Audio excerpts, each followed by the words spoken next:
intense. And then because you're so wasted, I didn't want to go home and go to sleep. I wanted to go to the bar. So we went downtown after the game, and man, something happened. I don't know what happened. That was the last time that I went to a bar. It was me and my friend got separated, and I remember going to the bar, ordering another drink, and then I got really dizzy. And then I kind of remember blips, right? I remember little bits and pieces. But what happened was I woke up sandwiched between a garbage bin and a wall behind the bar, so in the alley. And when I woke up, I felt like I just got my ass rolled. Like I had bruises all over. I fucking didn't even want to take a deep breath because I didn't know. Yeah. Anyways, I kind of got up and I stumbled out into the alley and I fell again.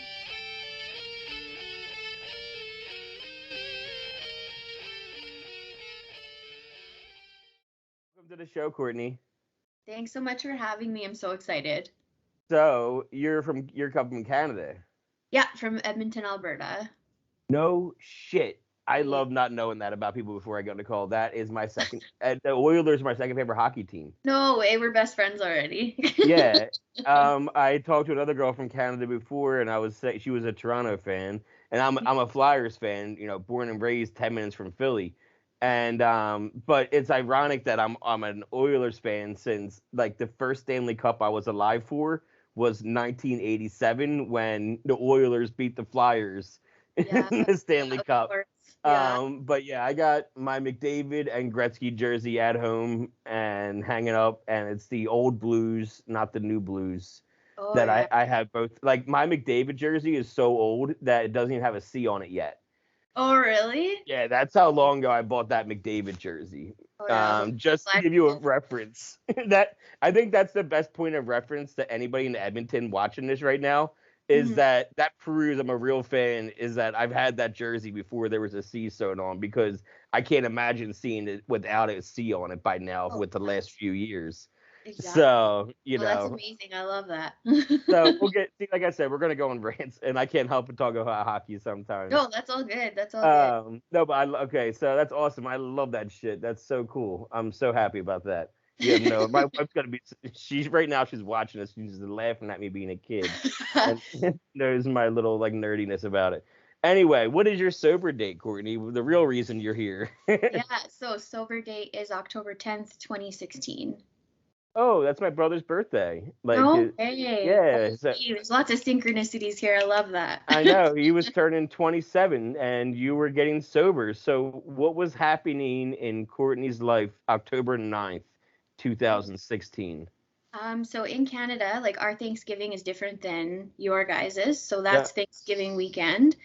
And I had gotten to a point where I was using cocaine and drinking because the booze wasn't doing it for me anymore. So I was partying with friends and just dying inside.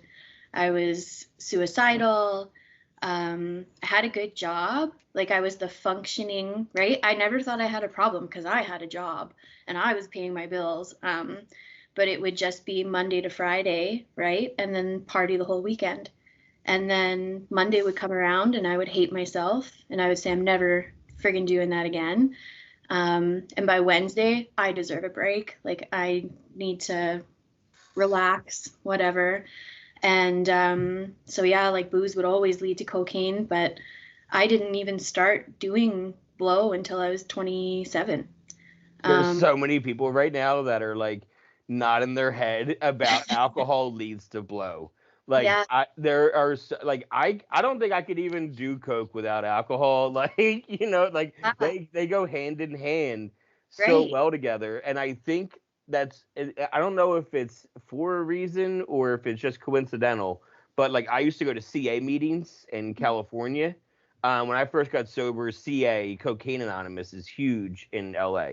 So I was going to a bunch of meetings for I was going to any meeting. Let's be honest. I was going to CA, AA, NA. I just needed to be around people. Mhm. So I'd be going to CA meetings, and they use the big book. They use the AA big book. They're Right. literally in their steps. They're all about AAs and alcohol. Like So even CA, Cocaine Anonymous, is like, oh no, if you're gonna work the steps, you gotta do them with alcohol too, because it is both. Yeah, they're You best know. friends. So you were 27 when you first started Coke. How old were you in 2016? I was 26. Yeah. No, wait. You Or were no, you were no. If you were 2016. I was math. how what year were you born? 86. So I was 20. Okay, you were Yeah. 30. You were 30 Yeah. because I Uh, turned 30. I, Oh, okay. I'm September 29th, 1986. Oh, nice. Okay. So I'm and March 21st, 86. So we're okay, both, so, yeah. yeah, you got 6 months on me, and but yeah, so that makes sense. You would have been 30 years old when you got sober then. So And I went to rehab. Yeah. you Yeah. got into cocaine though when you were 27, 3 years before that. 3 years before. Yeah. And it Let's sucked me in fast. let's rewind even further. Okay. Um, Parents, they still together? Do you have siblings? So my mom and dad are very different people. My mom has a smaller family. She's really reserved, kind, empathetic, warm, loving, compassionate. She didn't have any addiction issues. My dad, on the other hand, is a very, very sick human still.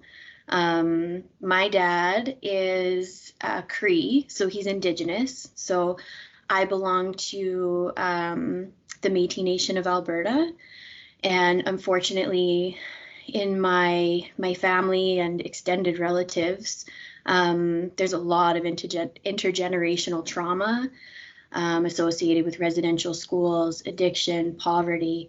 And so I don't really know exactly what he went through, but my whole family on my dad's side, it's alcoholism, drugs, gambling, sex addiction, everything. And so I was exposed to a lot of things at a very young age. Our family, we loved each other. We didn't know any different though. Back then, I don't know if it was more acceptable or if it just wasn't as talked about, where our huge family would just cram into whoever's house and everyone would be drinking, playing guitar, singing. Um, and in the beginning of the night, it was always great, everybody having a good time. But then everybody's anger, fueled by alcohol, drugs. The resentments come up. I think that the drink pushes the resentment out. You know what I mean? Oh, yeah, People are holding on to resentments and they hold on to all these grudges. And it then you bubbles, drink, and then all of a sudden it comes out the other. Like you can't have both in you. You can't have right, a resentment in you and drink. The drink right. will push the resentment out, and then you're gonna say the shit that you don't want to say. Exactly. And that's the whole drunk girl's words are sober girl's thoughts.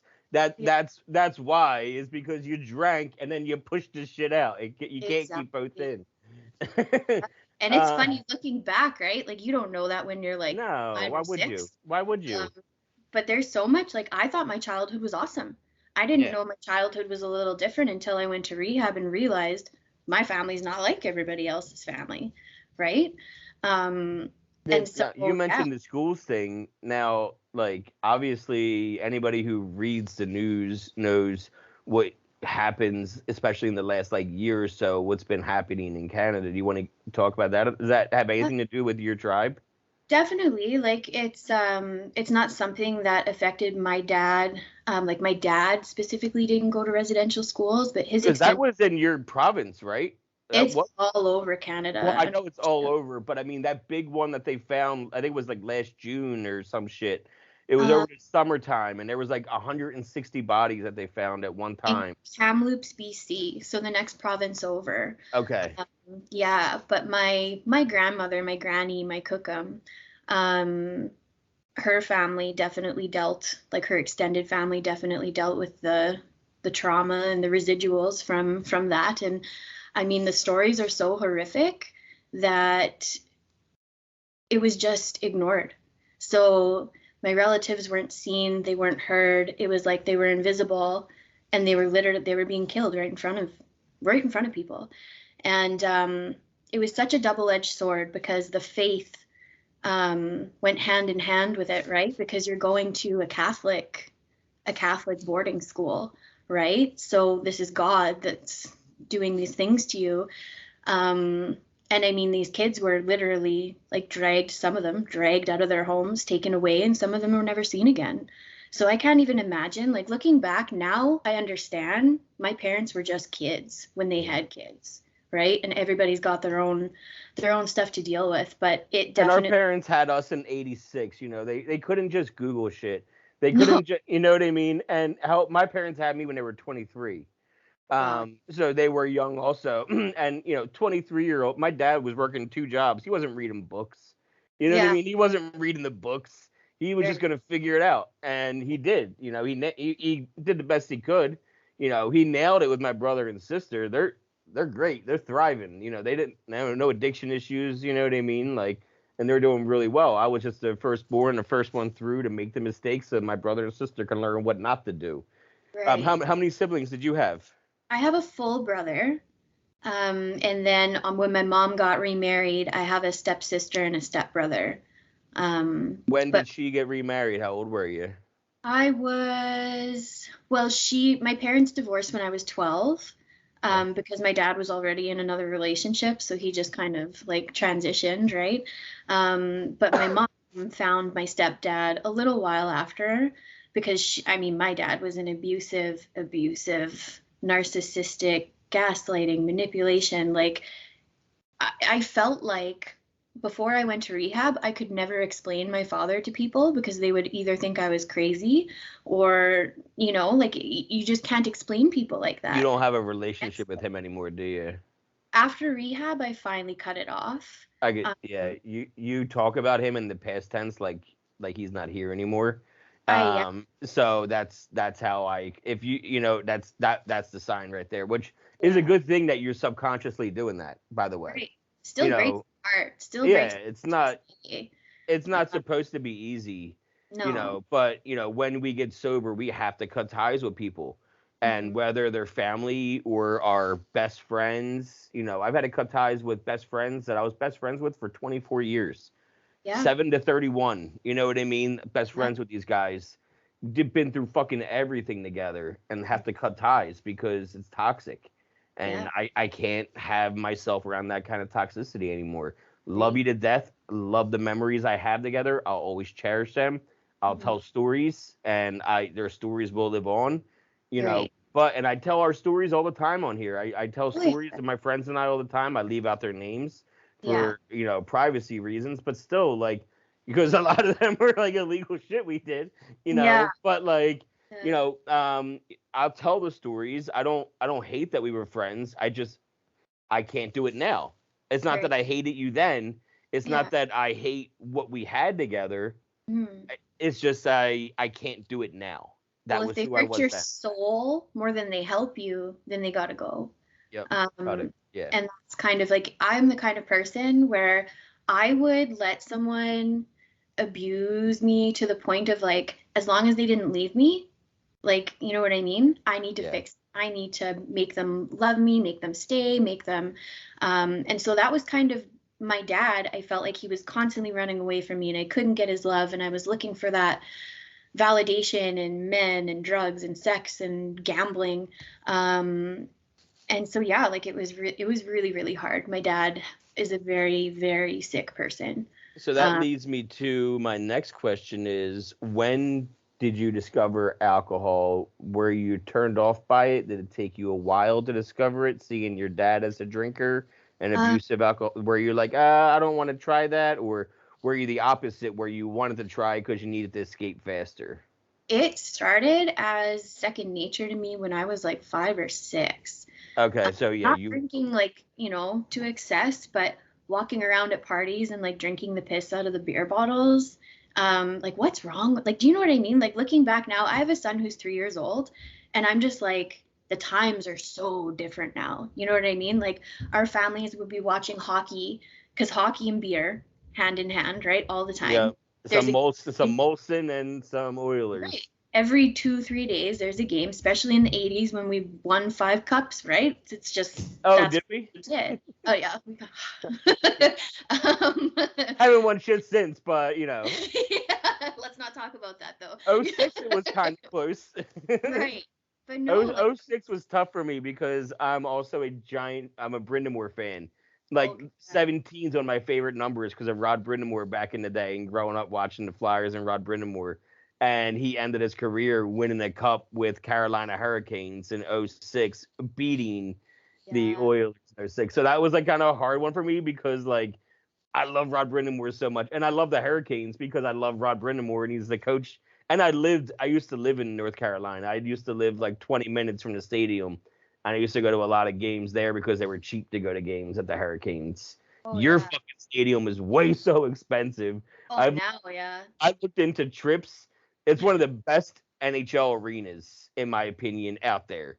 Yeah. Um, Obviously the brand new one in Seattle, that one's brand new, but that arena that you guys put in there is fucking immaculate. It is Yeah. amazing, but it's so expensive to go It to a game is. now because of how perfect it is. I know. You know what? I actually have not been to an Oiler game in that building for that reason.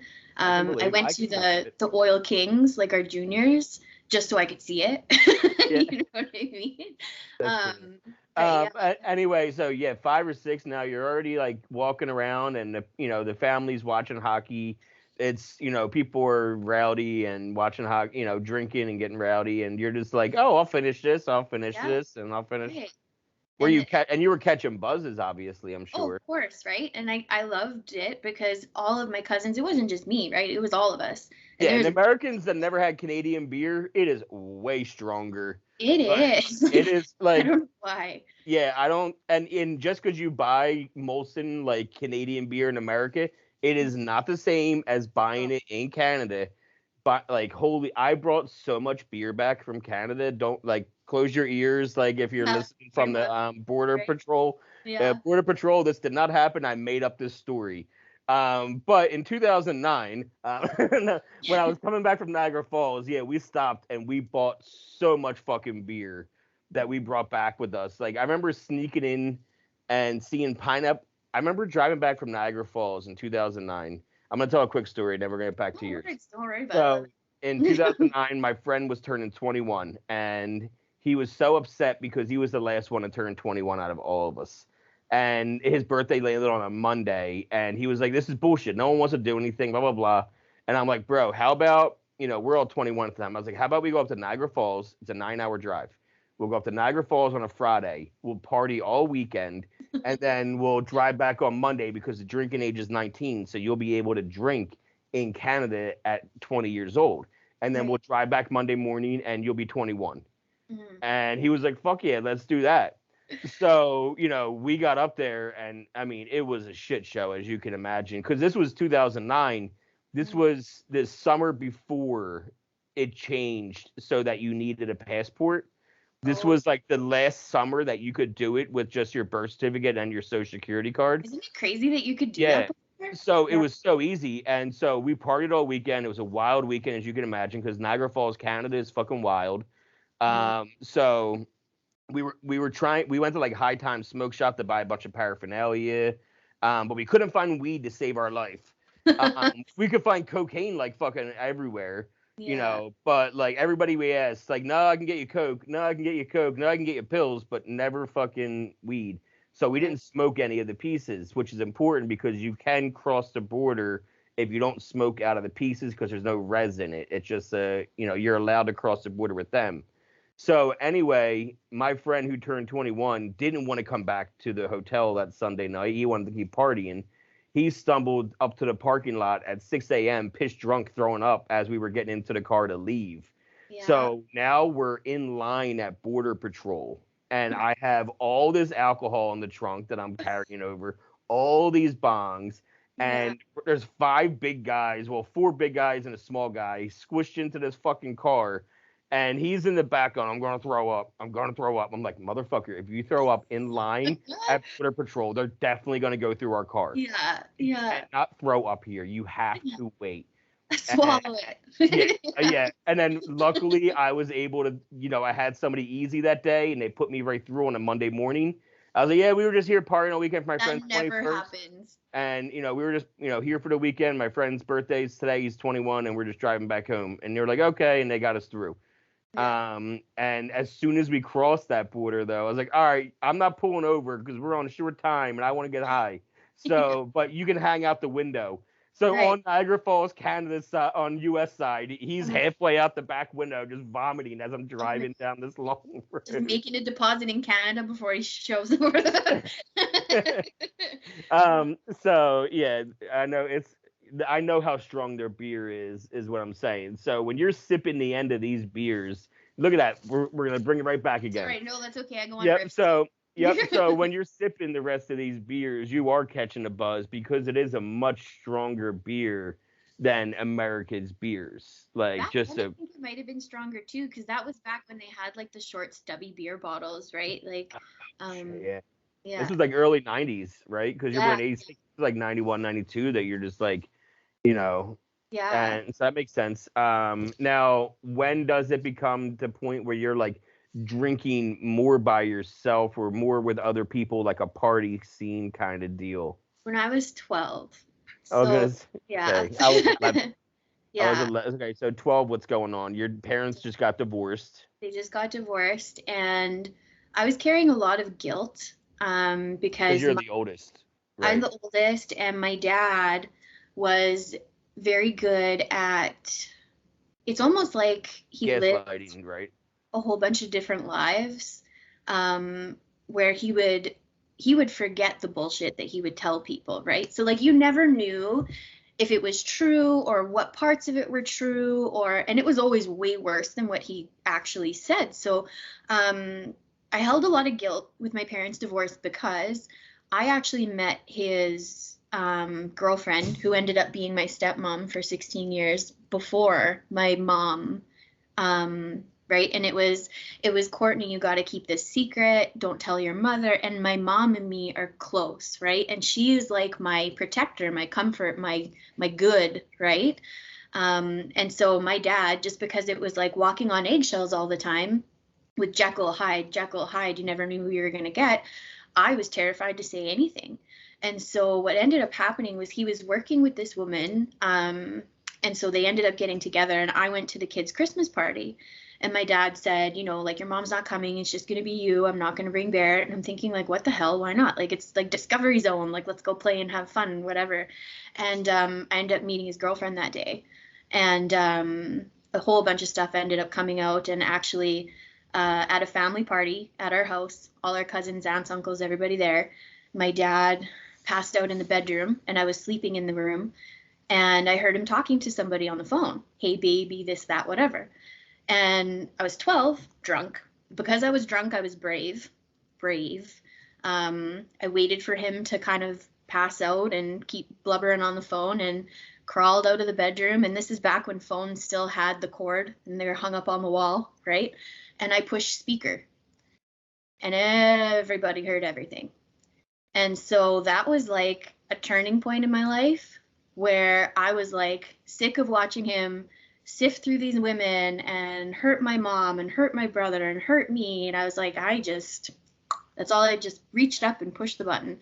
And the funniest part about it is, to this day, there are still people who were there that will deny it still, exactly what happened. And so that's when I started kind of shelling up, because I was like, you saw this and you're still saying it didn't happen. And that was like a reoccurring thing from 12 on, like, be it sexual abuse or domestic violence or whatever. I always felt unseen, unheard, undervalued, disposable. And so when my parents got divorced, that's why I went down so hard so fast, is because even though my mom escaped that violence and all of it, it threw us into a tailspin. And my dad left us in the house with like no way to pay for anything. My mom had a grade 8 education, and she kind of had to pick it up. And I look back now, being a mom myself, wondering how the fuck she did it. How did you get through that abuse? How did you sit through that every single day? Not be like, she didn't drink. She didn't have addiction. So she had to sit there and take that. So yeah, it was really, really hard. Sorry. But like junior high is when it all kicked off for me. And it was like, I played competitive soccer for a really long time. Same group of girls up until I was in my mid 20s. But when I was 12, 13, 14, I started putting vodka in my water bottles before games, right? And it made me more aggressive, and I thought it made me a better player. And I was like slide tackling people. But then like You were getting your aggression out.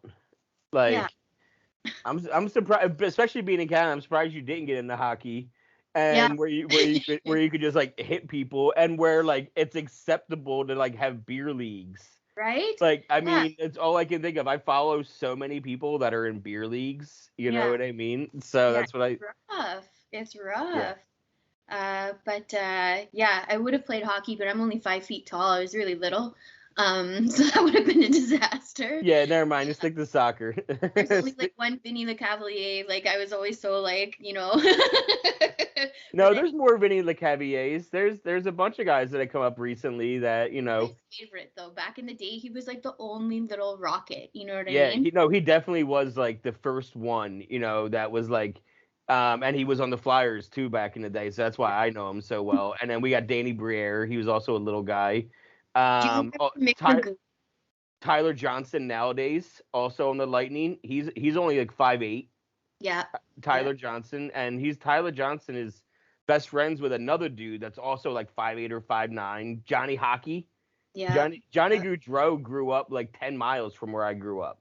That's insane. That's so Yeah, much. in South Jersey. So like Johnny Hockey was a huge name around my area when I was, and I was in high school because we're like the same age. I think I got a couple years on him. But Yeah, either way, like, so little guys, they're showing that they can do it. But Vinny Cavalier, he was one of definitely the originators of being a oh guy under 6 feet that yeah, could hang and just like still, play with everybody else. for sure. Again, another rant. Okay, so we're back. Soccer, junior Soccer, high, you're drinking, you're aggressive, you're getting your aggression out on the field then. right? So it's funny because I was shy as shit off the field. I couldn't make eye contact with people. I was scared of adults because I thought they were all drunk or gonna hurt me. I couldn't trust anyone. And so those girls, because I'd known them for so long, they were like my backup, right? Like the way I looked at soccer was so wrong. But fast forward a few years when I'm like 16, 17, and I'm drinking, like at this point the vodka is like half and half in my bottle and you could smell it when I'm running down the field, right? um, I got suspended from Edmonton District Soccer for a whole year. I was barred from playing because The coach i gets you finally. I got into like a pretty bad, like the game stopped and it was like a physical, someone bit, like there was just it was So yeah, you actually got into like a fight on the field because it of it. was ridiculous. Like there were 4 or 5 of us that got hauled into a hearing months after it happened to go over it all. How old And were you? I was 16 or 17. So Um, you were in high school playing soccer in high school at this point, great, and competitively though. I mean, high school right, soccer is competitive here. It's competitive all over the world. That's why the World Cup is so fucking huge. Let's be honest. right. So yeah, you're playing this but you're drunk as shit. Yeah. Do your friends or your girlfriends know that, like, oh yeah, Courtney drinks when she's on the field? Like I don't that's why. think any of them knew. I mean, they probably did, but none of them brought it up, right? No one. That's what I mean. No one had ever said to you No. one time of like, "Are you drinking? Are you drunk? Well, What's like that smell?" fun, Yeah. right? Well, Like I was scoring goals. I was, you know what I mean? Like I was still a part of the team where I wasn't getting sloppy and were you causing. guys winning too? Oh yeah, like there was one season we were undefeated. We were Div Yeah. One If it gold. ain't broke, don't fix it. Right, that's the Yeah, thing. they're like, yeah, we're not gonna. But then if you get into a giant fight, Yeah, so when you get into this fight, and now you're getting broken up by the refs and the right. coaches, and Yeah. now when you're getting broken up from a scrum, they are in your fucking face. Well, then, like So I told you, I'm did they little. smell? One of them had my feet, and I was like, yeah, that's how ridiculous. Because when I got They had your mad, right? feet. I don't let my anger out. Anger is one letter away from danger, my friend. So, Tell me this: like, how do they have your feet? Did you like fall to the? Were you on the ground? They were just oh, holding on, like. it's indoor soccer, right? Because Okay. Canada's winter like 8 months out of the year. And Yeah. so it's, oh, yeah. Anyways, it was brutal. It was like a dog pile. There were people pulling people off of each other. But I do just remember my coach having my ankles, and I had the girl's jersey. And it was just a nightmare. Like, and the thing is, I should have been fucking embarrassed. I should have been so embarrassed. And I came out of there, and you know what some of the parents from our team said? Because like they knew how shy I was. Good for you, girl. Like, you stand up for yourself. Like, good for you. But I don't You know. are. How would you not? That I mean, are you really that surprised? You're in fucking Canada. You know they like the fights in hockey. It's a rite of passage. I You didn't know, jersey her. I did not jersey her. So, you know what I mean? Like, for anybody who doesn't know what she means, she didn't pull. She didn't rip up her. Yeah, that's yeah. what she meant by jersey her. If you're not familiar with the term, because I know a lot of people are like, "What do you mean by jersey her?" Like, Oh, but man. but when they're that close to you now, Courtney, are they smelling the vodka on your breath for the first time? Nobody said anything. Nothing. And so, yeah, like I was pretty, but I mean, nobody's saying anything. I'm not So going to the stop. hearing was for the fight and not for the drinking. Right, because nobody even brought up the I smelled this or that or whatever. And Hmm. so I couldn't play then, right? Like, my only outlet to get my aggression out was taken away from me because I fucked up. So at this point, like, I was allowed in the building, but I wasn't allowed in the dressing room on the bench. I had to be watching from up in the stands. Like, I wasn't involved in the team at all. It broke my heart. And that was Uh, your senior year. You probably missed then. well, this was like a outside of school, so I Oh, played for okay. school and I played for, but that, like 3, 4 times a week. That's what I did. That's how I stayed out of trouble. Uh, and then it gets even worse. I the group of girls that I played soccer with for so long, I had the same coach too, and so the same assistant coach. The assistant coach was 7 years older than me. So he was 24 when I was 17, 24, whatever. Yeah. I started dating him. And that, like, it just, that I think for me is when it was like, that's when all the patterns from, like, how do I say this? My self-hate for myself popped up. And it was all about being crazy about boys or jumping from relationship to relationship. And like, I had no self-worth, and I was looking for it in everything and everybody else. And that when I did that, it was horrible because that was like I said, my comfort. And it fucked me up because later on I would find out that he had slept with a couple other girls from the team. But I surrounded myself with people like that for a long time. Like, I'm not saying he was a bad guy. He wasn't a bad guy. We were kids, whatever. But looking back, what a massive mistake, Well, right? Like, you were a kid. right. But like, You were a kid. He was 24. but that You was were. my first mistake. And if my first mistake is dating my soccer coach, right? Like, it was just a disaster after that. Total disaster. And he didn't question your drinking, or were you careful about Of being? course not, because it was good for him, right? Because then Courtney would do whatever, I would do whatever, right? So it's, let's go to Because practice. you did say sex addiction Oh, was in your story. oh, for sure. But it was weird for me because it's like I needed one person. I wasn't jumping from like guy to guy to guy. It was like I would focus on one person and like just obsess. It was very, very sick. Like, why doesn't he love me? Why doesn't he want to talk to? It's just all tied to that abandonment issues and the feelings of not being good enough. And here's this older guy who has a car, right? Like, he has a car, but none of my friends drove, right? And I thought I was so cool driving around in stupid freaking Tibron. You know, like, so yeah, like that I made some mistakes. And when my mom got remarried, there were other issues, right? Like, my dad was an abuser from like a psychological standpoint, like psychological warfare, yelling, physical abuse, that kind of stuff. Later on, from the time, like, another family member from the time I was I'd say like 14 until I was about 25, was extremely sexually abusive. And so by that time, like my brain was just operating on just alcohol, and I had no feelings of self-worth. My confidence was just shot right, to nothing. And I thought that's all I was good for. So it really fucked me up, like really fucked me up. And that's when the cocaine entered, was when that ended, because I didn't know how to deal with it.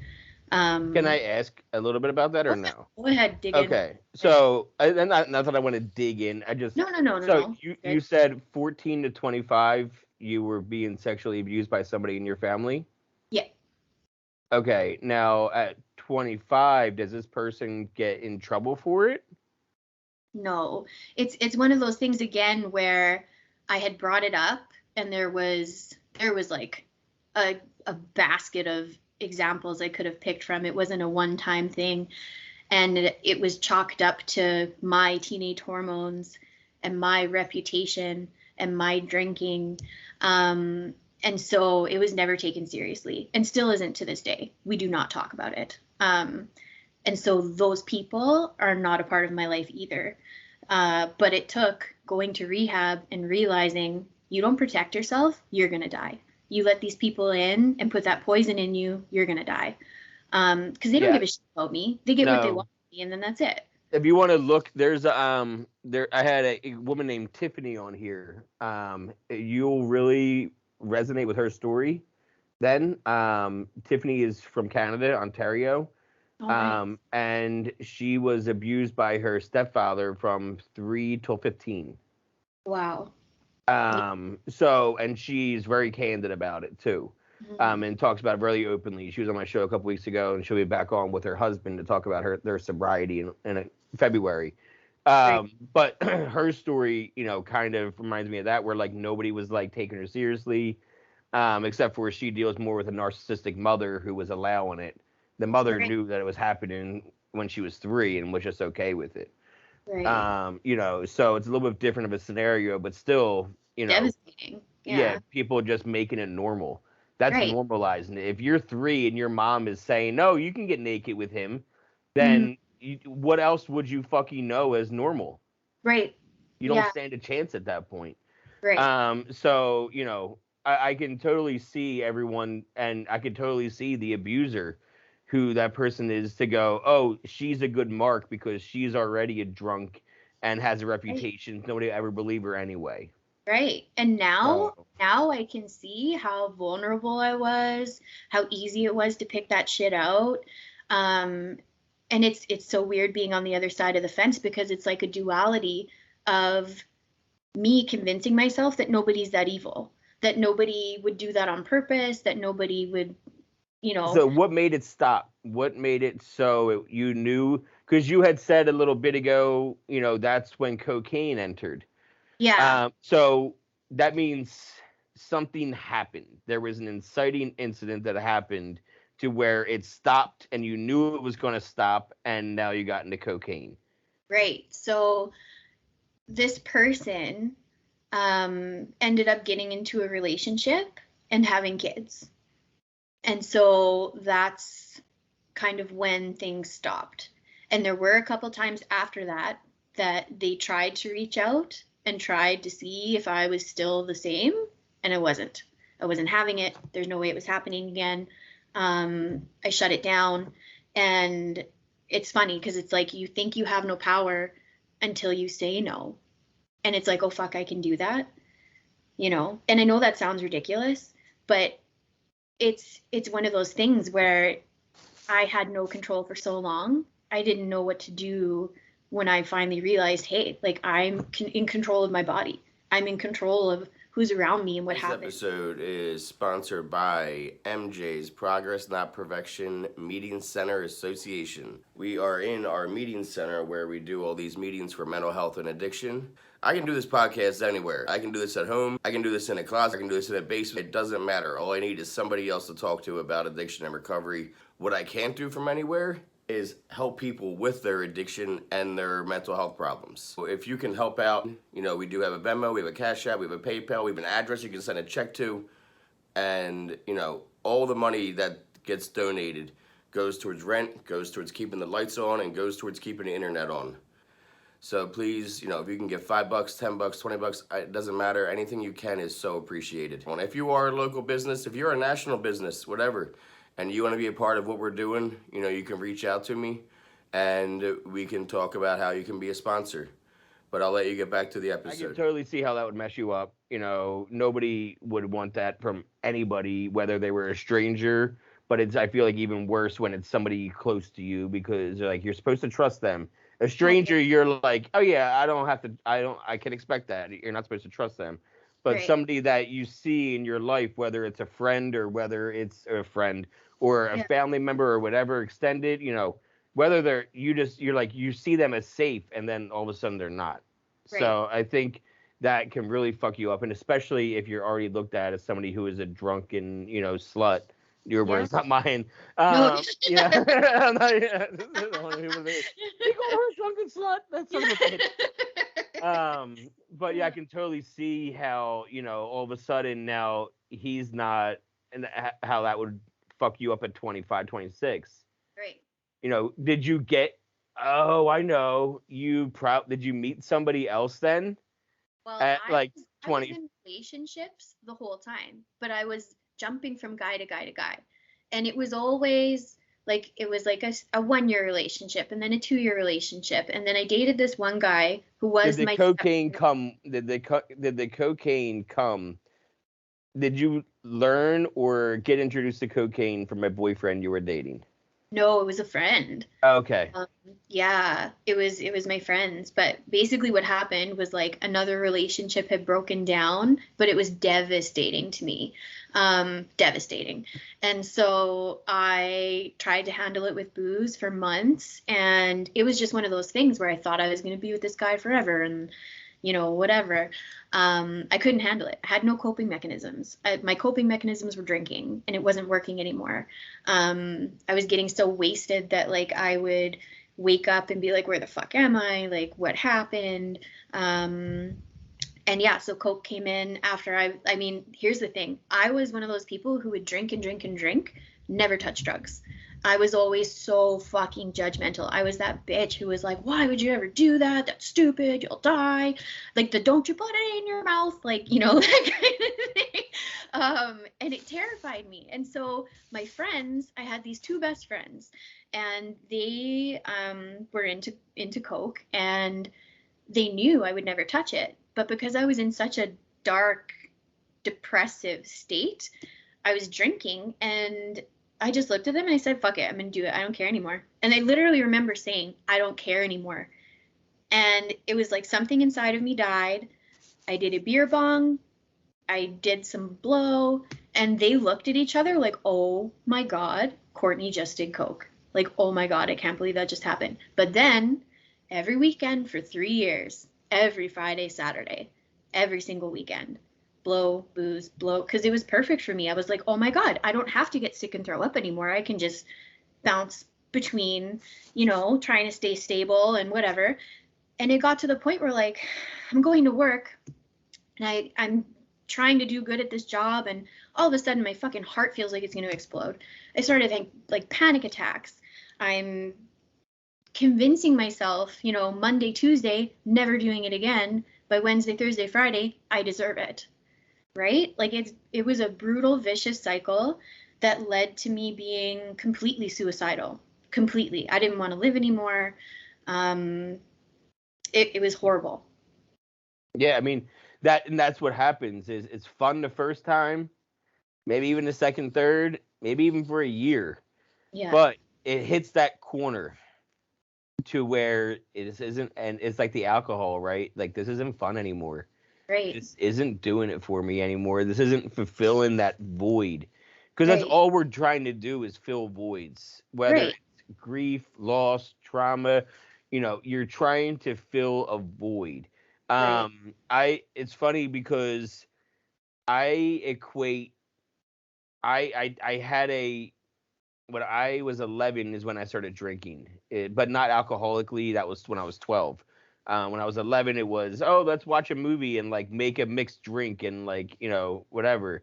And we would drink like Captain and Coke and watch The Outsiders and think we were cool. You know what I mean? It wasn't anything like crazy. We weren't trying to drink to forget. That was a year later. But then I realized the other day, I was talking to my wife about it, and I realized I was obsessed with, like I said, hockey. We know this, and baseball. I played street, and where I lived in Jersey, we wasn't big on ice. Like, yeah, we have Johnny Hockey, and he found the rinks, but I was a street hockey guy, and street hockey is huge where I'm from. Yeah. And so I started playing at like 3-4 years old, and I started playing baseball at 3-4 years old. And by the time I'm 11, I'm 5'8". I'm like you, but with the guys, 5'8" is like 5 foot for a female. And 4'11" and a half. Oh, okay.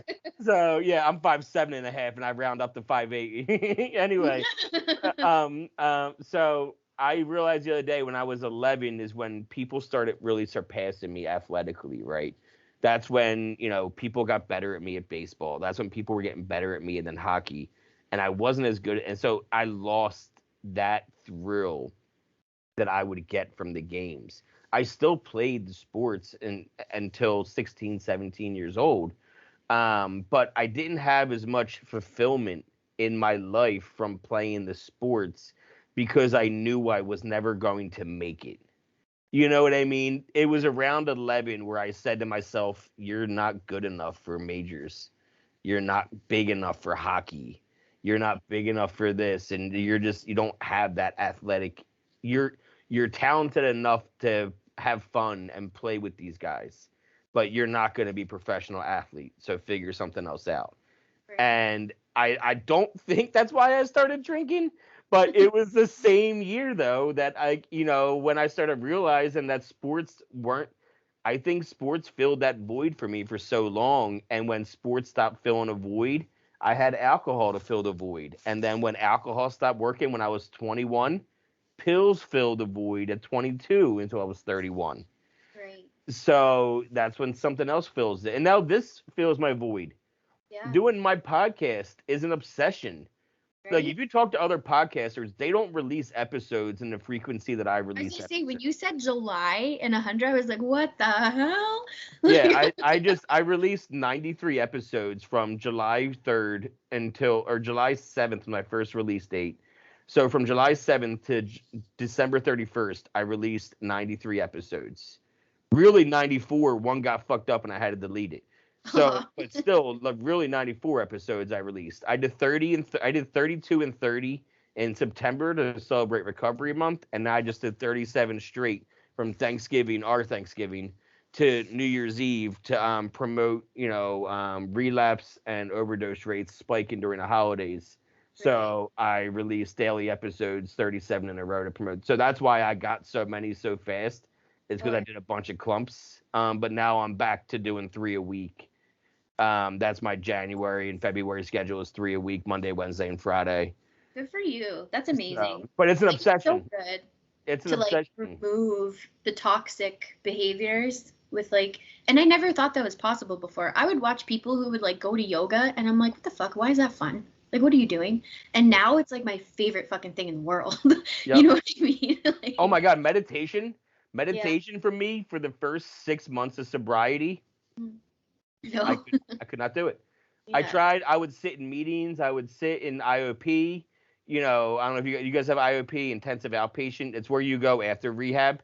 Yeah. At least that's where continuing care. Probably, yeah. Where you go for a couple hours a day or something like that, a couple times a week. Yeah, so, I would go to IOP, and I would have this one dude that would run one of the groups in IOP, and on Fridays, he would want to do an hour meditation, guided. And I'm like, bro, that's... the one time, I literally, this isn't a lie, I convinced him to let me... I was like, he knew how against meditating I was that early in sobriety. Yeah. And I had a point, and my point was that I'm not even at step 11. And I don't even know how to meditate yet. I'm still working through my shit. My head is still fucked up, man. It's been 20 years of drinking and using. I got to work through this shit first. Yeah. And so finally, after we had a one-on-one talk about it, he would let me put headphones in and not do the guided meditation. And so one of the guided meditations, I literally sat there. It was June, and what is on in the middle of June that is a big event, that's something I would love. Yeah. The fucking Yeah. NHL draft. Yeah. So I'm watching the NHL draft while I'm in IOP on my phone, just like, everybody's meditating around me, and I had my headphones in, I'm watching the draft. See, and that's like what I used to do is like I always wanted to be. So when I was playing soccer, I was in phenomenal shape. I worked with my dad doing concrete construction. Like I was really, really good with fitness. And then when things took a turn, I started gaining weight. And then when I started gaining weight, I thought it was going to be like it would keep my attacker away from me, but it almost made it worse. Because he's like, oh, like you've got boobs now. Like it was the stupidest shit. You think you can control it, but I was trying to control it by like destroying myself. You know what I mean? Yeah. Man, like looking back, I just can't believe the shit that I thought was okay and the stuff that I thought that I had to go along with. Because another thing, sorry for getting off topic, but another thing that is huge with the Indigenous community is respecting your elders. You do what you're told and you don't talk back. And that, I mean, was something that really hurt me too, because I mean, the things that we were being asked to do, we shouldn't have had to do. You know what I mean? Like there are certain things that's like respectful, but then there's people who take advantage. And if they're in a position of authority when you're younger, like what are you going to do, right? So my head was just like chaos all the time.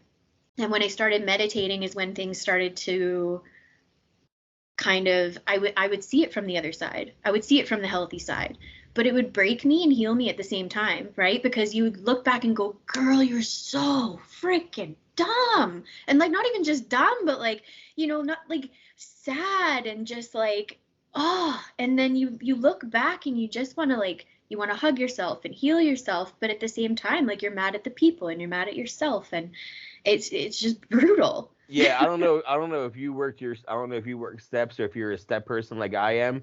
But when I did my step 4, which is all about resentments, my list was primarily against myself. My list was 75% was a resentment against myself for one thing or another through the years of addiction. Like I wasn't resenting or blaming really anybody for what I put myself through.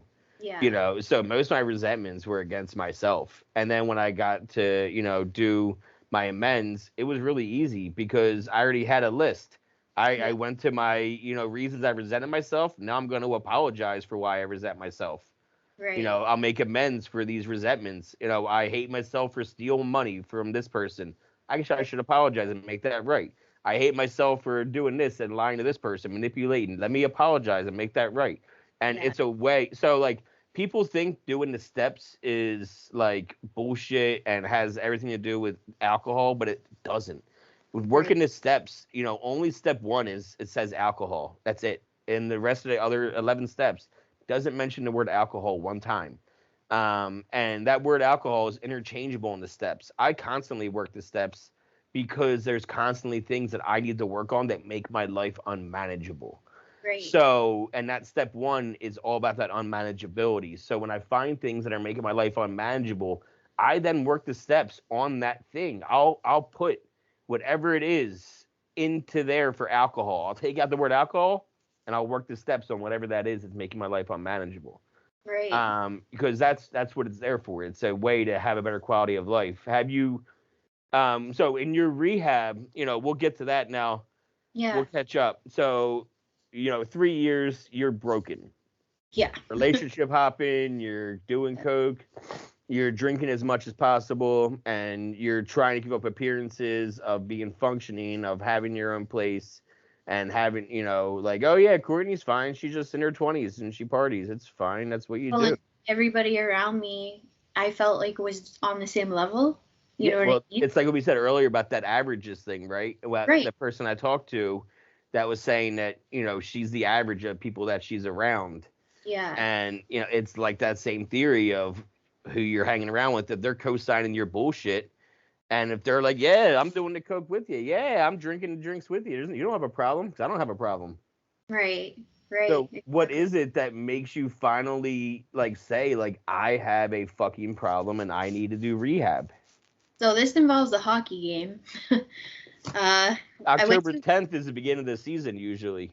Yeah, like it was the rock bottom, the beer at the games. We call them crack beers because they're huge. You have one or two and you're done for the whole night.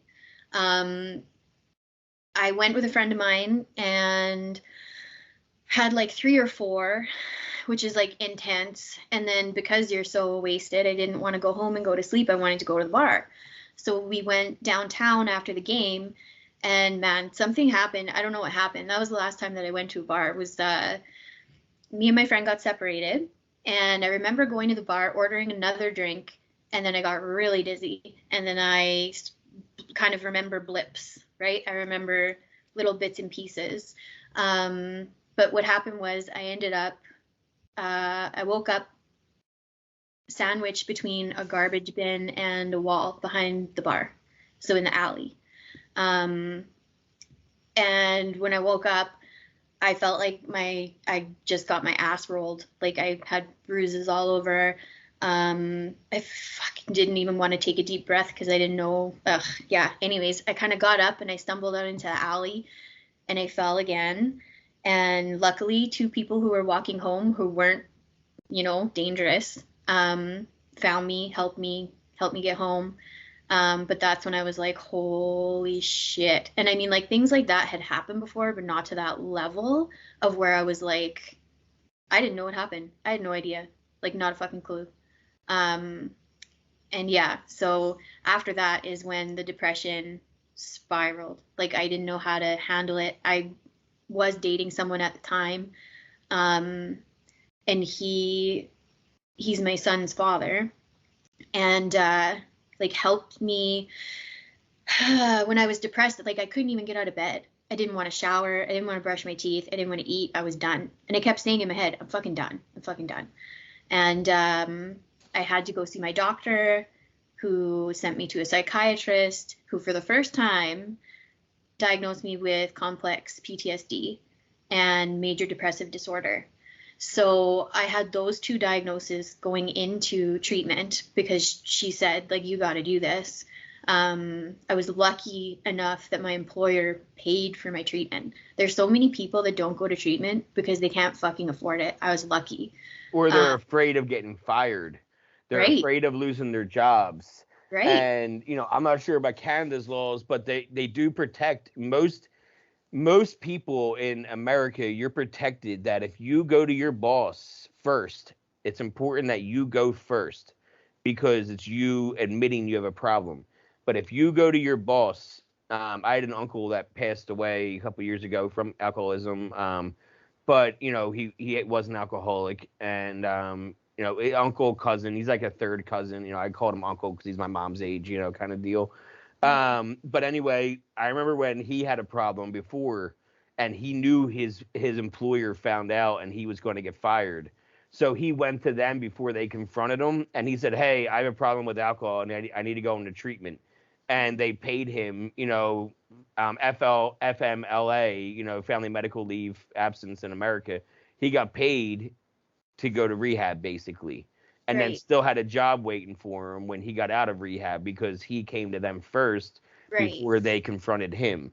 So is that kind of how it worked for you too? That's exactly how it worked for me. Cool. I was working for the University of Alberta. So I had a really good job. But the people that I worked with were not so great, not so welcoming, there was a lot of bullying in the workplace. And I was not welcomed back. They didn't know why I was gone, why I was sick, why anything was happening. But I do remember, like, this just bothers me because it's a lack of empathy with people now that really bothers me, right? And they're everywhere. But the one guy that I worked with was talking to me about this guy who was a longtime employee, longtime coworker of his, and was just talking about him in such a disrespectful manner. And it was all about mental illness. And here I am sitting here wanting to kill myself, right? Like, I was driving to work, to the office every morning, trying to tell myself, don't drive into that pole, or I'll just drive. Like, you know what I mean? It was that bad. Like, I didn't even want to go to work, but I needed money to live. Did you watch my story? Because I literally would talk about that, is how, like, I Really? would, in the last 2 months of my addiction before I went into rehab, I was picking trees. Yeah. And I went on rainy days, I would go and get cigarettes, and I would take the drive back and be like, oh, if this rain, I could do it. And Yeah. they'll think it's an accident. Yeah. And every time I didn't, only because my dog was at home and I was afraid that nobody would find her for a while. Yeah. And she wouldn't be able to go out, and she was too good of a dog to go inside, to go to the bathroom inside, and I didn't want her to have to go through that. That's the only reason I never drove. Right? Like, but yeah, that's how bad it was. And here's this guy talking to me about a coworker of his that he's been seeing every day for 12 years. And this man had serious mental illness, was off work, right? Short-term disability, long-term disability, whatever.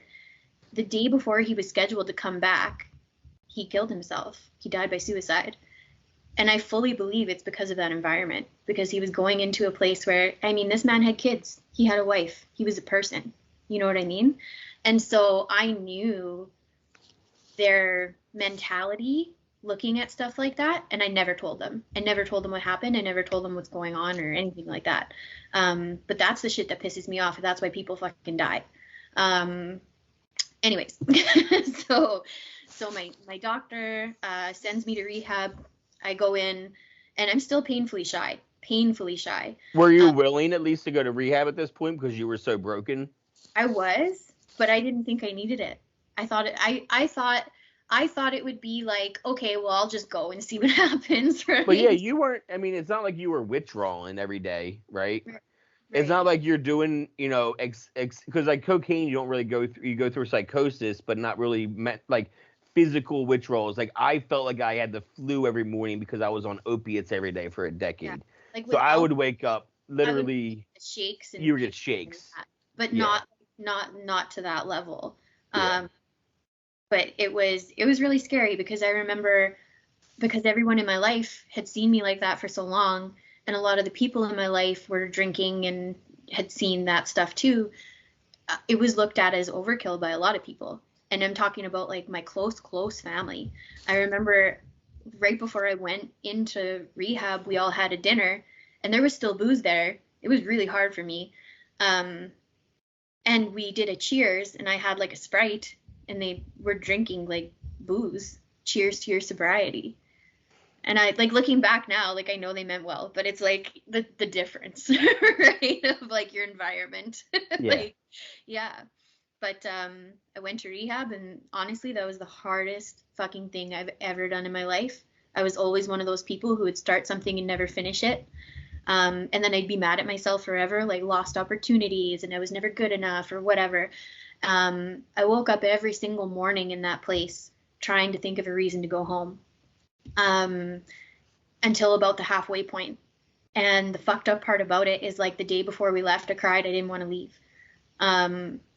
So yeah, it saved my life, 100%. How long did you stay in there for? I was in 29 days in a residential, and then I was in sober living for 2 months. I was in a inpatient for 6 weeks, in Calgary. So 42 days.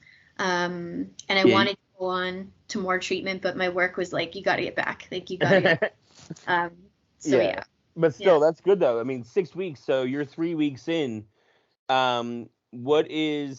Okay, can I ask about the rehab? Is it a 12-step rehab? Are they taking you to meetings and stuff like that? Like, it is an all-women's facility because I had a shit ton of sexual trauma to deal with, and there's no way I could have done that in a co-ed environment.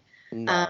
Not a chance. No, absolutely not. Especially with how horny the fucking guys are early in sobriety. Right. Well, and to be fair, the women are just as fucking horny in early sobriety. We all are, because we're all feeling things for the first time again that we've been numbing for so fucking long. Yeah. So, you know, it's not like there were so many people. I was in a co-ed one, and our co-ed one was really fucked up because it was a house in LA. And you wouldn't even know that it's a rehab if you're walking by it, if you just don't know. It's just a house. And, there was 16 bedrooms, but all we had was one door that was between the guys and the girls' side. Oh my God, yeah, no. There was just one door, and it locked only at 11 p.m., but all you had to do was walk outside and walk to their other door and then walk into that door because that was always unlocked. No, we were locked down. We had somebody that would watch us overnight. We had an overnight person. Oh yeah. And he was pretty chill. He would always be out back smoking cigars, and I would chill out back with him because I have insomnia. So I would hang out with him out back. But always the overnight staff would hang out on the women's side because just to make sure no guys were creeping over to that side. Right. Because so many people were getting kicked out of my rehab. Even when I was in sober living, I would go back to the rehab a lot just to go to meetings and stuff like that, or see old people, or be of service, and or get rides to meetings because they had the dope fiend limousine. And I would walk over and hop in there, but yeah, there were so many people that got kicked out for fucking. So it is a really, we call it 13 stepping, but that's a 13. I didn't even know what that meant until this year because I didn't do 13. Yeah, that is for more or less actually people with time. That isn't really new in sobriety. That is 13th stepping is usually somebody that will come to you, be like, oh, I'll be your sponsor, and they'll have 5 years of sobriety. And really, they're just trying to fuck you. Yeah. They don't really care. They're, there's a whole documentary called 13th Step. Really? Yeah. Wow. It's on Tubi. It's an app, Tubi.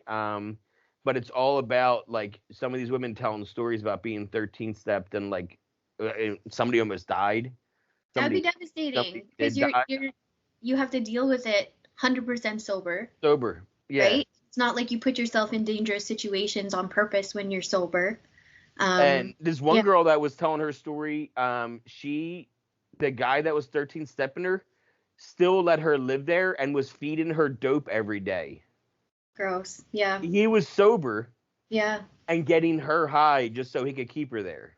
Right. Yeah, I've had relationships like that. It's really fucking horrible. Yeah, so I'm so glad you went to an all women's, but did they take you to meetings? So the first 3 weeks, you're not allowed to leave the building whatsoever, but the meetings would come to us. So they would have speakers come in, and it was all AA based. Yeah, and that's how it was for us too. Right. Halfway through is when they would let us go out to community meetings. And I really liked refuge recovery because of the meditation. I tried everything. Smart recovery. I just kind of dipped my toes in everything. And yeah, when I left rehab, I had these sober friends, and you feel like you can just do fucking anything. Oh, that was the change. You said it halfway through is when it started turning for you. So all of a sudden now you're getting out and about, and you're 3 weeks sober, and you're meeting these other women in meetings that they're not just in the house with you, but they're like-minded, and they're like. That makes a lot of sense. You're going to especially refuge recovery and smart recovery. Those are more what do they call therapy sessions where everybody's talking. I'm blanking on the word. No, I got you. Somebody's yelling the word into the radio right now, but cognitive behavioral therapy, I think that's what it is. CBT. It's basically that kind of therapy where it's group therapy, and it's really fucking helpful. I love that kind of crosstalk. I loved refuge because there were a lot more people there that were also dealing with sex addiction and also dealing with gambling addiction. And those were my two. Dude, I was making bets when I was 8 because I grew up at the track.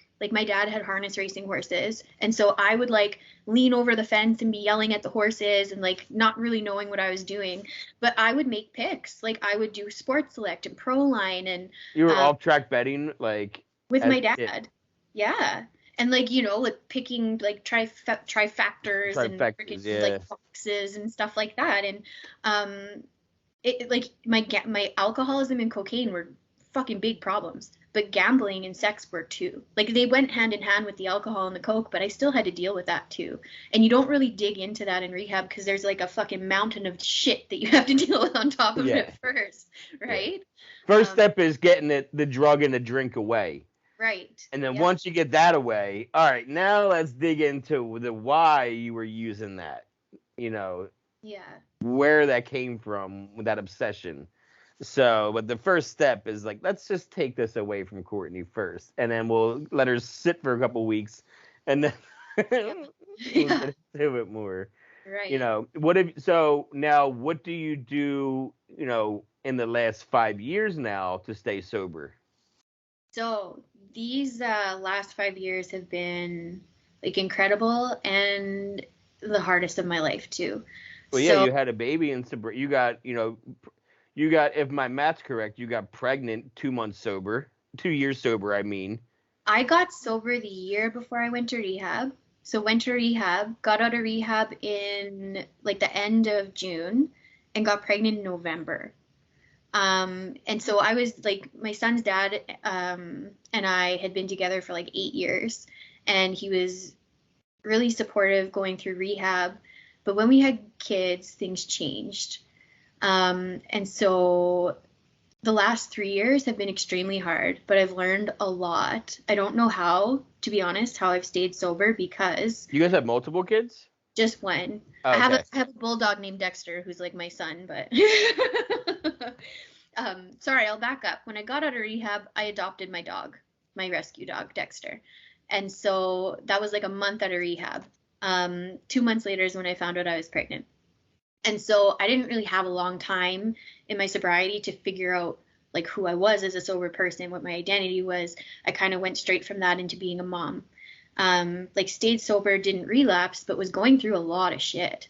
I had my solid girls from my rehab who I stayed in contact with, my sober sisters. Those people became like my family because like you're in there every day talking about like the deepest, darkest parts of your soul, and you're sharing it with these people. Yep. So they became my sisters. And It's so funny you do. That's exactly like, I consider somebody a sister to me still, and it's really, and she was like my little sister in there. yeah, And it's so funny, we consider each other within 2 days of knowing each other. And mhm, and I think it's because we can also really get that kind of relationship with somebody quickly because there's no technology around. No right. one, we're not looking at our phones and talking and being distracted. We Mhm. are we are getting, it's just like you and I are talking now. It's just like how her and I would talk, like having Oh, cigarettes, yeah, outside the rehab and getting to know each other. right. And I was from Pennsylvania, or I was from Jersey and Pennsylvania, like, and she was from Virginia, not far from me. Mhm. And now she actually dates somebody and lives with them, and it's like 15 minutes from me in Pennsylvania. But yet we met in Los Angeles, 3,000 miles away in Oh, rehab. shit, yeah. So, she's still my little sister, but yet we consider each other that within a fucking week of knowing each other, Right. because you get those bonds and you get Yeah. that you're together all day long, every fucking day, and you don't have a cell phone in front of you. You But not have only no that, like choice. you know why that person is the way they are. And you understand from a non-judgmental standpoint. You understand from a place of love and Yes. wanting to heal yourself and heal the people Yeah. around you, right? So It's so that's funny. the Yeah. first, Yeah. like, the first kind of like, oh my God, there's real people in this world who do, like, nice people who will actually love you unconditionally for nothing in return other than you just being yourself. Because those And it best friends you did coke with, they weren't knowing how broken you were. they knew how messed I was. No, They but were I mean, but you didn't talk to them the same way as you talked to the girls in rehab.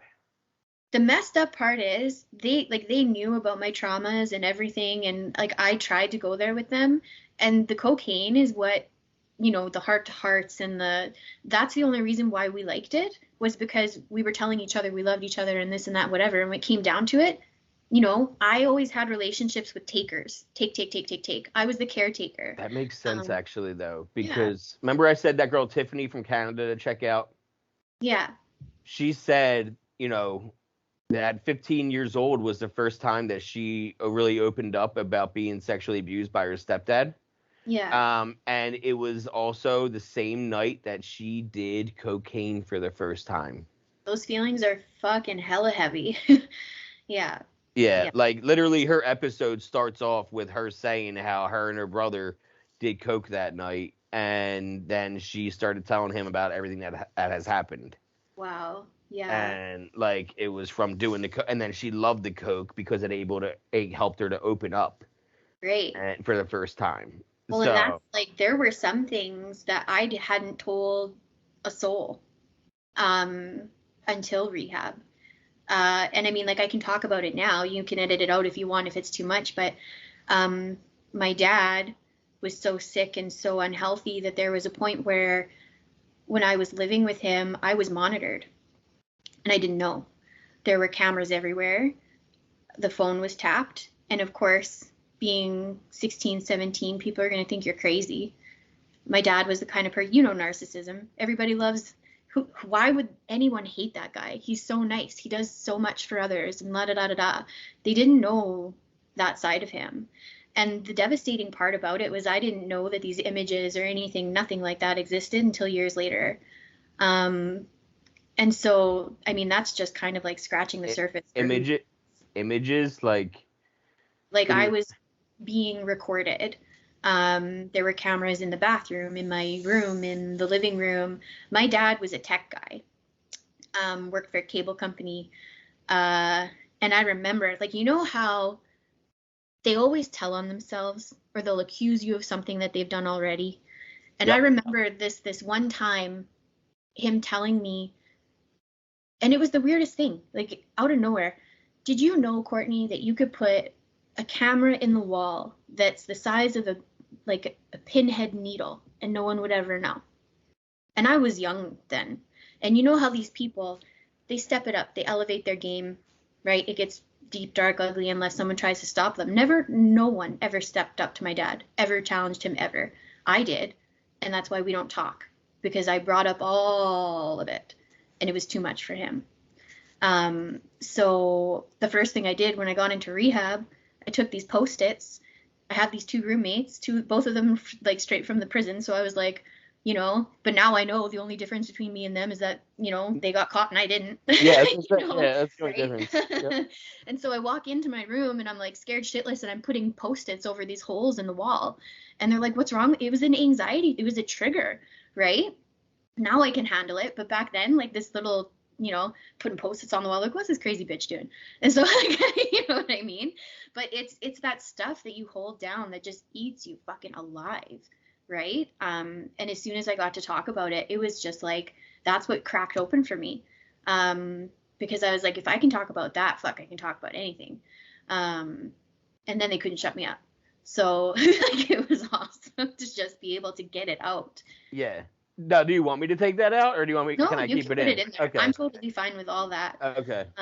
Yeah. Yeah, because that's part of your story, because that is a trauma response. It's huge. And it's a huge trauma response, and even in addiction, to see little holes, and people talk about triggers being like, talking about drugs or seeing drugs. To me, that's not a trigger. No. To me, it's the things that only trigger you, that are specific to you. The memories in that moment, smells, the people, the even the music that's playing.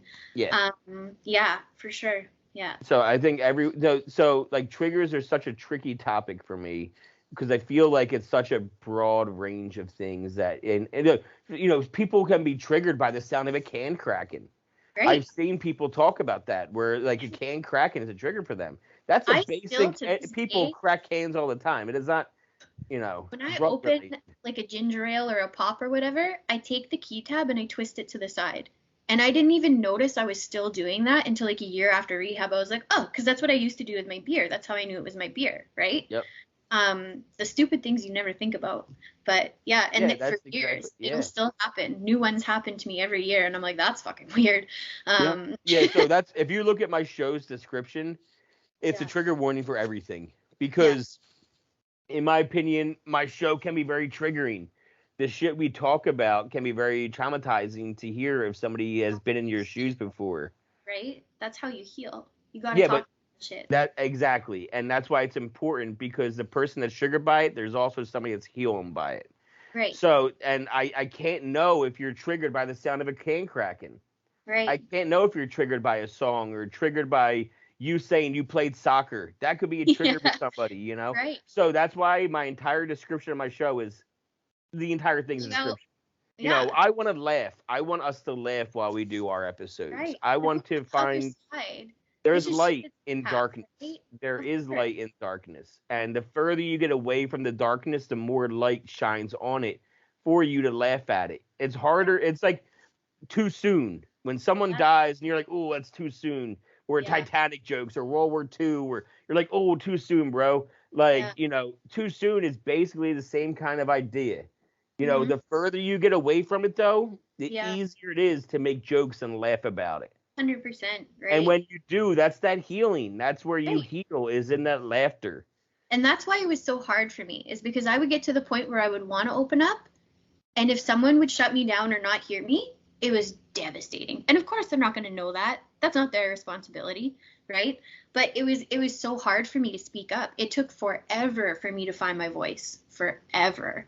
And yeah, like I just think it's so important too, like coming out of rehab and dealing with real life, because life is always going to happen. People are going to die. Bad things are going to happen. You can't control everything. Yeah, I mean, you're gonna break up with your son's father in sobriety. Right, like I'm assuming that you guys aren't together anymore and you co-parent. It's a very challenging time for me right now. You want to talk about it? Talk about let's end with how are you doing nowadays with, you know, we all know that there's a pandemic going on. We all know that, especially in Canada, the lockdowns are way more strict than they are in the United States. Right. The restrictions are crazier up there for good reason. They should be here too. I wish they were, but they're not. You know, you guys are doing it right. So the lockdowns are doing what they're doing. So it's a lot more isolating. So less contact with people. You got a 3-year-old that, you know, has special needs, you said? Yeah. So that's so that's extra stuff that you're working on. Right. That's something that's new for you every single day. There's something new. And, you know, how are you getting through today without drinking or drugs and going through like kind of a weird breakup relationship thing with somebody that's been in your life for 8-9 years? Great. I'm going to start, if it's okay, like right after rehab and just run through it quick. That's all right. Yeah, let's do it. Well, he was really good for me, but I met him at a really low point in my life. And I don't like talking about this because, I mean, obviously right away it's you, idiot. But I met him because he was selling drugs to my friends. So when you asked me who introduced me to Coke, I said my friends, but he was supplying them, right?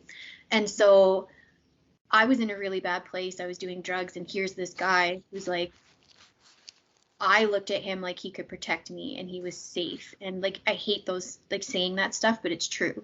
And he was a really good person because for the first time in my life, I thought that he was like looking after me, cared about me, la-di-da-di-da. Right when we started dating is when I wanted to stop doing blow. And I told him, I said, I can't do this. If you're killing my friends, you're killing me. Like, look at this. This is ridiculous. And so he got his first legit job like 6 months after we met each other. And so here I am. If I can change, you can change, right? And like he doesn't deal drugs anymore, but there are a lot of traits that have popped up that are very reminiscent of what my mom went through with my dad and very reminiscent of what I went through already with my traumas. I have accomplished a lot since rehab. Like I graduated from university with an occupational health and safety degree because I thought that's what I wanted to do. But now I know I don't want to be the safety nag and I want to help people in recovery. So well, congratulations. Yeah, thanks. So I'm in school. I've got 6 months left because I want to be a counselor. So I'm trying really hard to get that done. But when my son was born, it was really hard because I don't think that my son's dad was ready. My ex was ready to be a dad. And we never talked about that. I thought he was ready. We were going to get married in July, but our baby was born in August. So we canceled our wedding and had a baby instead, right? And I took on, obviously, the mom role, but it was everything.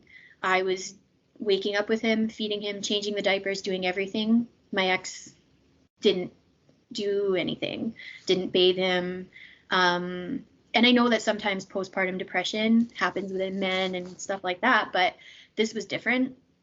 And it took away from our relationship, and our relationship was based primarily on sex. And it was a currency basically for me being where I was, like living in the house. I wasn't working because I'm the mom. And things got really dark and really ugly. And I honestly do not know how I stayed sober, but I look at my little guy every morning and I'm like, I cannot let you go through what the fuck I went through. I cannot fuck this up. Like, I can't. He's my responsibility. You know what I mean? And so what happened was after all the, like, I'm thinking I have this, you know, amazing life, and I have this house. I own a house for the first time in my life. Oh my God, I never thought that would happen. I never thought I deserved to be a mom. My dad, something that he always said to me was I would be a horrible mother. And so I grew up with that mentality. It's something I really had to work on. And so I tried really, really hard to do the best I could, to be the best mom I could. And that's really what I focused on. But when it got to the point where sexual abuse started happening and spousal rape started happening, the gaslighting and manipulation was so close to what I experienced with my dad that it's triggered me hard. I didn't relapse. I don't know how. I've lost 3 of my 5 group members from my rehab. One of them was murdered. One of them died in a car crash, and the other one died waiting for a liver transplant because of alcoholism. And I had no support because the person that I was with was emotionally unavailable and going through his own stuff. And so I sat in it and I swirled in it, and I had 2 people that I would talk to from my rehab, and I thought that was a good support system. So my son, fast forward, he turns 2. I'm in the backyard with all our family and friends thinking, fuck, like, thank God. I'm so grateful. Thank God. Like, even though I have problems, this is what I wanted. I used to pray for what I have now. You know what I mean? Why am I feeling like this? 2 days later, and like, you can take out whatever you want. 2 days later, my ex calls me. We're still together at this point, and he says, I don't know what to tell you, but I have syphilis. And I was like, you know how science works, right? Like, you know how this works? Like, he didn't know, he just told on himself, right? And so because I was so tired from looking after my son and doing it all, when I would say no, he would get very angry. And this is like holes in doors and bent towel racks and yelling. And so finally one day I just said, no, I can't do it. I'm dying again. I started to feel that depression again, but sober. And so it's a lot different when you're sober, right? It's fucking hard as hell. Yeah, especially when you mentioned the COVID. I had been isolated already for so long. I mean, it made a difference, but I had been isolating for so long. I didn't really talk to anybody anyways. I was used to it. And so when he told me that devastated me, because this relationship was the one that I didn't fuck up. This was the relationship that, like, I did everything I could. And everything right, I thought, right? And it took me, like, this just recently, we split up. So it was 18 months of me trying to fix it, of me wondering why, right? You go back to, how do I fix it? How do I make this better? It's me. It's not fucking me. It never was me. And it just kills me because, like, he had to tell me. That doesn't just happen once. And I'm not going to speculate. It doesn't matter. All it has to like, you know, come on, that's fucked up. But he ended up admitting to me that when I said no to sex, he literally left the house, went to a massage parlor, right? And so seeing my value through his eyes at that point fucking shattered me. And that's when I started to think about myself more. So this last 18 months, I feel like I've gone through like a fucking rebirth. I've been burned to the ground, and I'm just kind of out of the caterpillar goo phase. I'm starting to feel like myself again. You know what I mean? Is that when you started posting on Instagram more and being more, like, vocal about your sobriety? Because that's how we met. So this April was when it was just for 24. I saw it all over Instagram because for a long time I'd been posting, I'm sober, yay me, like, but I wasn't part of a community. And so I started to feel suicidal again. I started to feel depressed again. I started to want to use again. And that's when I was like, oh, fuck, like I need to do something. And so I went to Just for 24. The connections that I made that day brought me here. Saved my fucking life again. Like, definitely saved my fucking life. I'm not even joking. I've got an amazing support system of people from all over, this community. It's a beautiful thing. You can look for the deep, dark grossness in Instagram and find it real quick, but like, this is like the hidden gem. You know what I mean? This is people supporting people. This is love. It's on TikTok too. Yeah. My TikTok is all curated. For like 6 seconds, it scared me. So I don't know. Yeah. I've curated my TikTok basically to show me all recovery stuff. I only ever hit like and comment and react to recovery based like videos. Yeah. And if it's not recovery based, I mostly block the account, and just to tell TikTok not to show me that anymore. Great. And so by doing that, it basically now has curated me to see all this mental health and recovery based posts. And I find people to interview all the time on TikTok, and I find people on the Instagram community. That's how we met.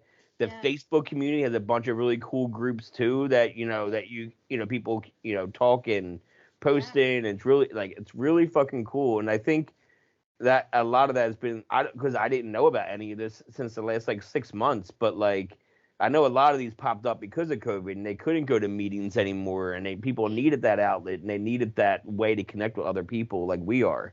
Yeah, like when I had Giovanni, my son, I wasn't going to meetings. Yeah. Right? I was a mom. I was not sleeping. I wasn't even showering. Like, I was gaining weight like crazy. But if I looked like shit and I smelled and whatever, it didn't matter because I had a happy kid, my house was clean, and my husband was taken care of. That's all I gave a fuck about. Yeah. But now I realize how much I fucking neglected myself, and I thought I had to do it myself because like he did not want to help me. Looking back, it wasn't everything else that he said it was, you know what I mean? And it's just so hard for me because being someone who went through everything that I went through, to realize now what I was sitting in and what I was making excuses for, and just putting myself through hell again for what? Well, and you know what? It's a new year.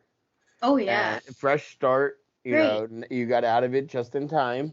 Right. And I would probably, if I was to be the type of person to make suggestions or give any kind of tips, I would say wait a bit before the next relationship. Oh, hell. And thinking about it, like, honestly, this year was so hard. My rule is if you spend 8 years with a dude, you need 8 months. You need a month for every year you were, like, with this person in your life. Well, you need a month to recoup. It is, like, I have been on my own. Like, I see myself as being on my own for like 18 months because I am looking after myself. I'm taking myself out and doing what I want to do. I'm not creeping on anybody, talking to anybody, because for the first time in my life, I'm comfortable with my company. I'm comfortable with being alone. I'm happy when I'm alone. That's how I grow. That's like, you know what I mean? Yep.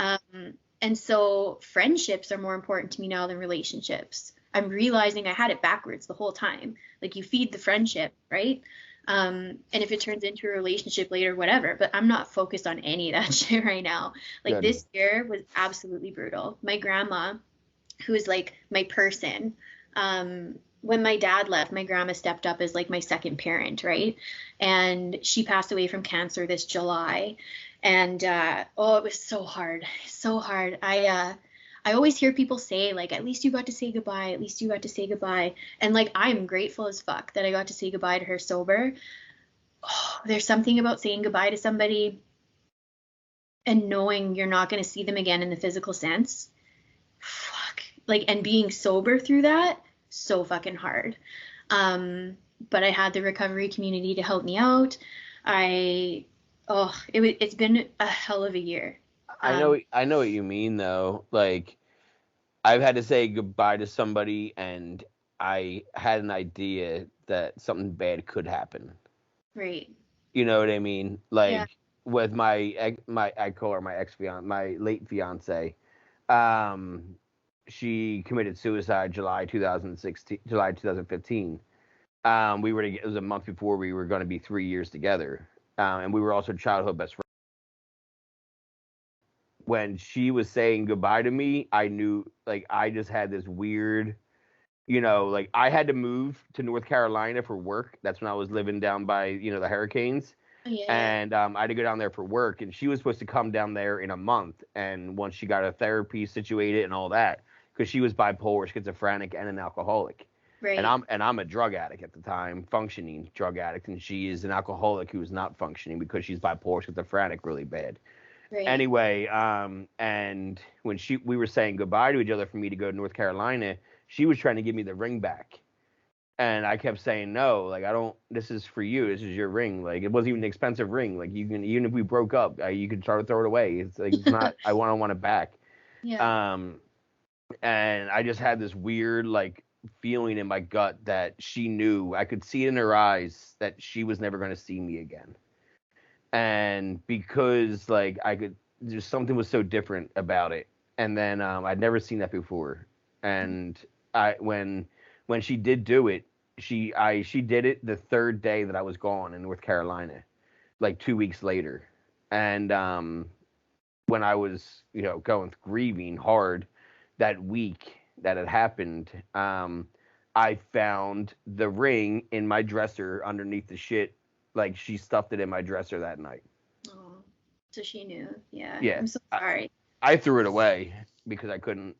Well, of course. Yeah. I think I threw it away. I'm an alcoholic. I don't know what I did with it, honestly. It might even be in a box with all of her shit somewhere. I moved 31 times in addiction. Holy shit.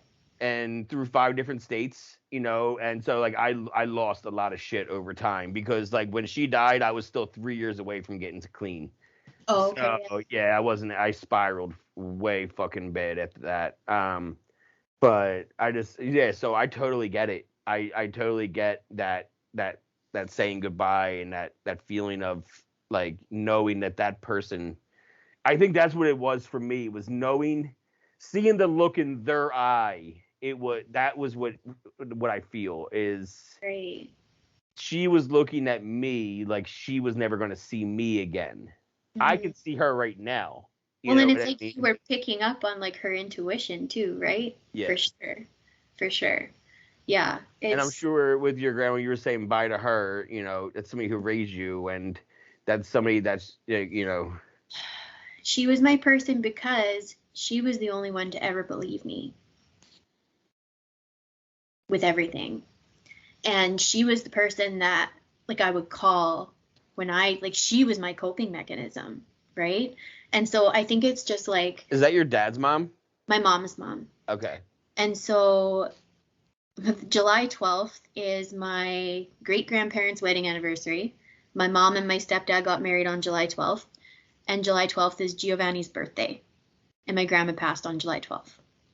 So they share this day in, like, a weird, twisted kind of, beautiful, heartbroken kind of thing. But I know she was proud of me. And I know that, oh my God, I would never survive any of the shit that I'm going through now if I was still in active addiction. Like, you look back and you see the puppet strings of, like, your higher power, God, whoever it is for you. And it's like, you had to go through that because there's no way in fuck you'd be strong enough to deal with this shit. You know what I mean? And so I really now, the way I used to think, it was everybody's fault. Nothing wrong with me. I did those things because of XYZ. And now it's like, no, like, get a hold of yourself. You know what I mean? You control yourself. You create your reality. You can have whatever the fuck you want as long as you fucking put your feet on the floor and you move them, right? Like, action. You gotta fucking move. Because for a long time in depression, I just felt trapped. Felt like I couldn't move. I felt like I was paralyzed. I didn't want to do anything. I was scared of success. Self-sabotage was, like, my thing. And so this year, everything started coming together for me because I was focusing on myself and really doing the inner work. And after Graham died, I did relapse for the first time in 5 years. I drank a bottle, and it didn't lead to cocaine. I learned a lot. I was fucking devastated. But as I'm drinking, I'm like, this is fucking disgusting. What the fuck am I doing? I don't need this shit. Like, you know what I mean? And so I was devastated. And I woke up the next morning pissed that I'd thrown away almost 5 years of sobriety. But holy fuck, did I learn, you know, like now that I know, I'm not going back to that. It's up and up and up from here. You know, now I feel better. Now I know I can do it by myself. Now I'm motivated as fuck to do whatever I want. Right. And it took a long time, but like I'm finally where that negative self-talk doesn't happen. I literally tell it to shut the fuck up, and it burns up and turns into something positive. Like my mantra when I was in rehab, I had to do this to get through the day. I had to look at myself in the mirror and I would say, you're strong, you can do this. You're strong, you can do this. And I would repeat it over and over and over again. But that was from a victim mentality. That was from a broken Courtney. That was from alcoholic Courtney. Like I'm still an alcoholic, but now now it's like, instead of I am strong, I can do this, it's like I'm fucking powerful and I can do anything. And there is such a difference between those two things, right? Yep. Yeah, 100%. Now, and your lapse, because I don't consider that a relapse. I consider that a lapse. Prolapse, yeah. Yeah, like, there's a lot of people that have that, you know, where they do something once and they're like, wait, I regret that completely, and I don't want that to count. DC, like I don't want. Right. Yeah. So is that basically what happened? You had one. You're like, wait a minute. It happened, but it's everything that led up to it and after it that fucking like I need to hold on to, because I stopped going to meetings. I started isolating. I started feeling sorry for myself. The self-hate came back. Now, when you did this, was this also July 12th? No, it was in October. It was in early October. Right before all this stuff with my ex got finalized, because it left me in a position where like. Yeah, hold on to your date. Yeah, because in 5 years you're really gonna laugh about that one time 5 years ago. I hope so. No, and you do learn from it, and that's the thing, is you're supposed to learn from it. You know, like today is the first. You know, this episode's out much later, but today's the first, and today's just for today is about being vigilant. And being self-aware. You know, vigilant is just being self-aware. It's just being aware of the people, persons, and things around you. Mm-hmm. You know, and when you are staying in vigilance, you know, and living your life like that, you're going to not go around certain people or do certain things. You need to be, you know, you need to learn from everything that you did and pay attention to it and take inventory on it and, you know, try to find your, you know, 100%. And the confidence that I have now, oh my God, like I would have never done this ever in a million years. I would have made excuses to be like, I can't put my camera on. I'm going to do a pre-recording and I'm going to send it to you. Like, do you know what I mean? And so I went from this person who like couldn't make eye contact, couldn't take a compliment, couldn't talk to people, to like telling everybody about my problems and, you know, you can do it too.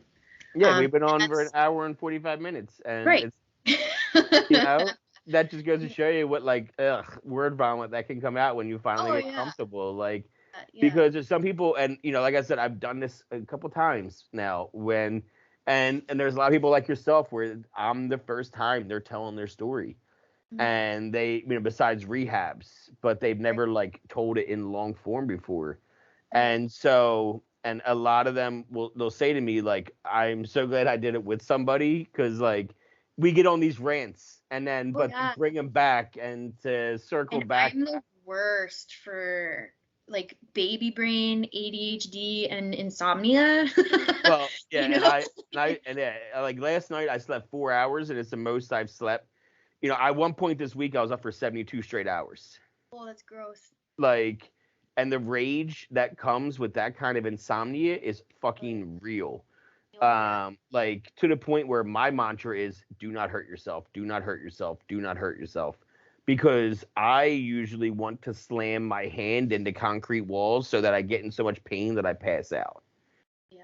You know, and I'm not a rageful guy. Like, my kid is 7. He's been in my life for 2 years. I've been in his life for 2 years. My stepson, and he's at our house 5 days a week. He's at his dad's on the weekends. Yeah. He's never heard me yell in 2 years. He knows that I don't scream. Yeah. You know, I talk to him like he's 25, not like he's 7. You know what I mean? Like, I'm like, Dominic, let's have a sit down. Let's talk about this, buddy. Those let's talk. Like, they're smarter than us anyways. Yeah, like I don't know how to do baby talk. My wife knows this. I don't know how to do the baby talk. I know how to talk to somebody like they're a man or a woman, Right. like an adult. Yeah. So it's just, and I think like he actually likes that because like he doesn't try to match it. If I was to scream at him, then what's he gonna do? He's gonna scream fucking back, or he's gonna cry louder than my screams. Right. What is the point? So that's what I mean. I'm not, the guy that's a yeller or the aggressive person that wants to hurt people.